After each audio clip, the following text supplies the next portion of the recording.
180 लोग नीट में डॉक्टर बनेंगे. These are the odds you are actually facing. You are facing 1 in 3,000.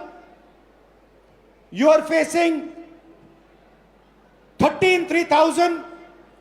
You are facing 118 3,000. And this group of people, these are the best that we have. So you are not competing with ineffective, incompetent people. You are competing with the best in the country, and these are your odds. I think this is a crime. I think this is an insult to every single young person in this country.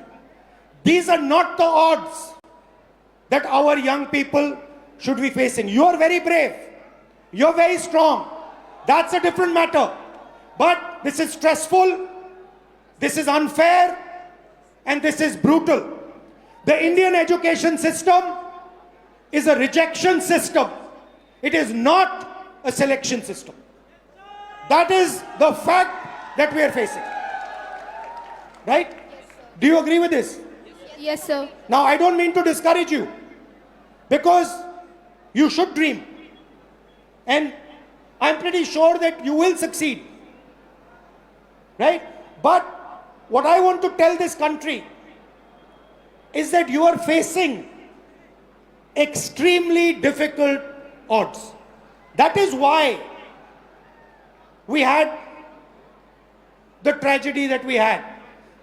This is not the type of stress that we should be putting our children under. And that is really the main message I want to give in this meeting.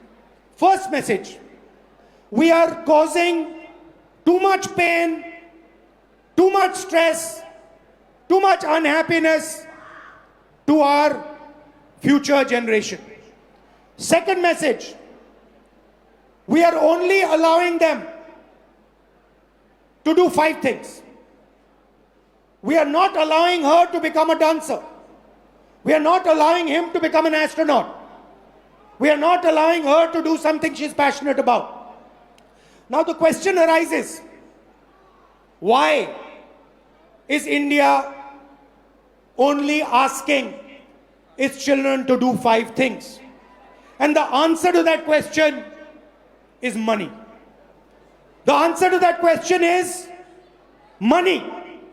Because the system के पैसे सिर्फ इन 5 रास्तों से बनते हैं. यह मैं आपको नीट का उदाहरण देना चाहता हूं. देखिए इसको. आप ये नीट का एग्जाम ले रहे हो. थोड़ा इस साइड आ जाओ so crowd can see. This is the NEET exam. And this figure is an insult to this country. This is a crime. Now let me explain. मैं समझाता हूं ये क्या है. इसको आप समझिए. नीट में 22 लाख स्टूडेंट्स एग्जाम लेते हैं. 22 लाख स्टूडेंट्स एग्जाम लेते हैं नीट का. उनकी फैमिलीज में से, आपकी फैमिली में से, आपकी फैमिली में से 1.32 लाख करोड़ रुपए हर साल लिए जाते हैं. 1,32,000 करोड़ रुपए 22 लाख परिवारों के जेब में से खींचा जाता है. भाई और बहनों, जितना पैसा एक साल में ये 22 लाख लोग देते हैं, उतना ही पैसा हिंदुस्तान की सरकार अपने पूरे के पूरे एजुकेशन बजट में डालती है. 22 लाख लोग एक एग्जाम के लिए एक साल में उतना पैसा देते हैं जितना हिंदुस्तान की सरकार अपने पूरे के पूरे एजुकेशन बजट में डालती है. आप सोचिए इसके बारे में। बट बात यहां नहीं रुकती, बात इससे बहुत आगे जाती है। ये देखिए, 5 सबसे बड़े एग्जाम, ये आपका सपना है। यहां पे जो भी युवा आए हैं, ये आपका सपना है। SSC, UPSC, RRB, JEE, NEET, these are your dreams. 2 crore students take SSC, 5 lakh students UPSC, 3.58 crore students RRB, 15 lakh students JEE, 22 lakh students NEET. Most of the people who take these exams, most of them will not go through. NEET में से 3000 में से एक निकलेगा। JEE, UPSC आपका मैंने दिखाया, UP में से, यूपीएससी में से एक व्यक्ति निकलेगा, सॉरी, नीट में से 180। मगर पैसा देखिए, पैसा देखिए इन 5 एग्जाम्स का, अच्छी तरह देखिए।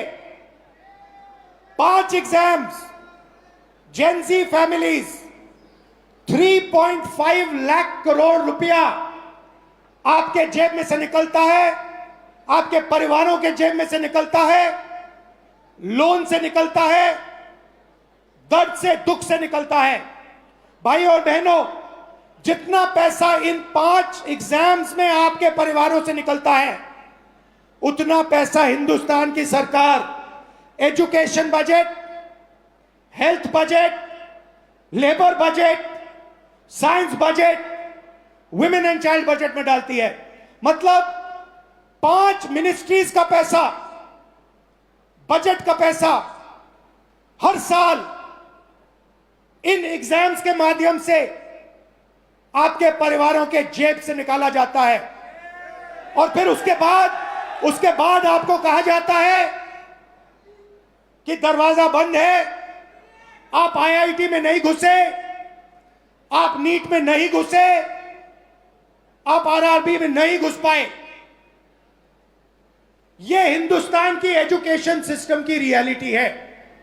अब मैं चाहता हूं कि एक फैमिली, हमने स्टूडेंट से बात की, आपका मैं बहुत धन्यवाद करता हूं। अगर आप यहां रहना चाहते हैं यहां रह सकते हैं, नीचे जाना चाहते हैं जा सकते हैं, जो भी आप पे है।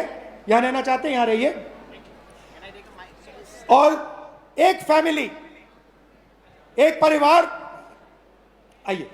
Alright, so हमारे पास यहाँ पर फैमिली के मेंबर्स भी आए हुए हैं। We'd like to invite on stage Bhavna Mahawar, please, and उनके parents Naresh Kumar Mahawar and Parvati Mahawar, please join us on stage.